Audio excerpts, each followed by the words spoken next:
안녕하세요. 5월 3주차 OMS 시작하도록 하겠습니다.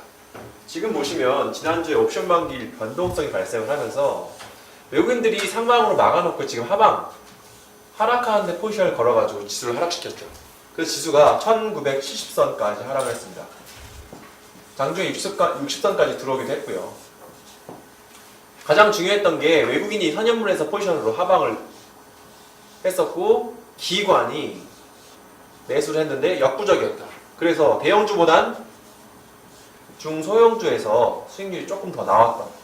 근데 지금에 있는 대형주들 같은 경우에는 실적이라든지 환율이라든지 이런 것들이 향후에도 쉽지가 않다라고 말씀을 드릴 수가 있고요. 해외 증시 같은 거 보시면 지난 2월에 제가 계속 말씀드렸던 그 ELS 락인 물량들 30불 이하에서 락인 베이력까지 들어가지고 했던 유가들이 정상화가 되고 있다는 거예요. 지금 지난 주말 기준으로 해서 46불까지 제가 요거 변액펀드 정보에서는 30불 미만에서는 원자재 펀드하고 유가 같은 경우에는 30불 이상에서 매수하셔도 된다. 그래서 이런 건 이 정도 수익이 난 것들이니까 계속 추적해서 가능한 거고요. 지금 이걸 약간 옆으로 해서 말씀드렸지만 유가가 급등하고 있다는 건 지금 유가가 40불대 이상으로 넘어오면서 글로벌 시장에서 이슈에서 급속하게 이탈을 하고 있어요. 앞으로도 마찬가지고 유가가 더 올라간다고 하면 유가 급등에 대해서는 60불, 50불이 넘어가기 전까지는 유가는 그냥 시장의 가장 큰 이슈가 될 수가 없습니다. 그러면 이번 주 같은 경우에는 크게 경제지표들이 나오지가 않는데 이걸 하나 보셔야 돼요. 각 주에 있는 연방은행 총재들이 발언을 하기 시작합니다. 이분들은 지금 FOMC에 들어간 위원들이고요. 6월하고 7월로 예정되어 있는 미국의 FOMC에서 금리 인상에 대한 시그널들이 어떻게 이런 사람들이 발언을 할 것인가 라고 하는 것도 잘 보셔야 돼요.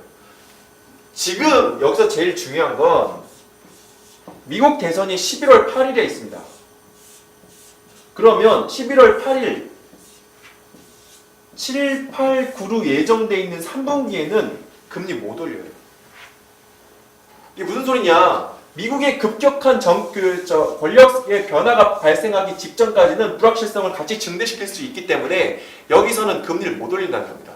아주 늦어도 6월과 7월 FOMC에서 분명 한 차례 금리 인상에 대한 시그널 분명 얘기하게 되고 이것들이 먼저 나온다고 하면 4주에서 6주 정도 먼저 사이에 이 지금에 있는 발언들을 통해 가지고 미국의 기준금리 인상에 대한 부분들을 발언을 할 것이라는 겁니다. 그러면 금리가 지금 보시면 신흥국 화폐에 있는 것들이 유출되고 있고 유동성이 미국 쪽으로 흡수가 되고 있는 거기 때문에 한 차례 변동성이 일어날 수밖에 없다는 겁니다.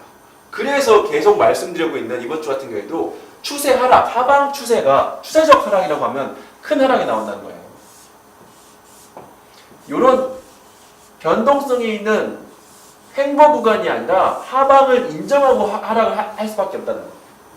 여기 안에 들어와 버렸다. 언제부터? 지지난주부터. 계속 말씀드렸던 것 중에 하나 깨졌던 게 1983선까지가 한번 1차로 붕괴됐죠. 최고 언제부터? 2024선부터.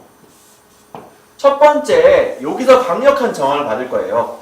그 두 번째가 1920선입니다. 근데 요 두 개까지는 제가 6월까지 확실히 볼 수 있다는 거예요. 그래서 여기까지는 인버스 전략을 그대로 가져가는 거예요.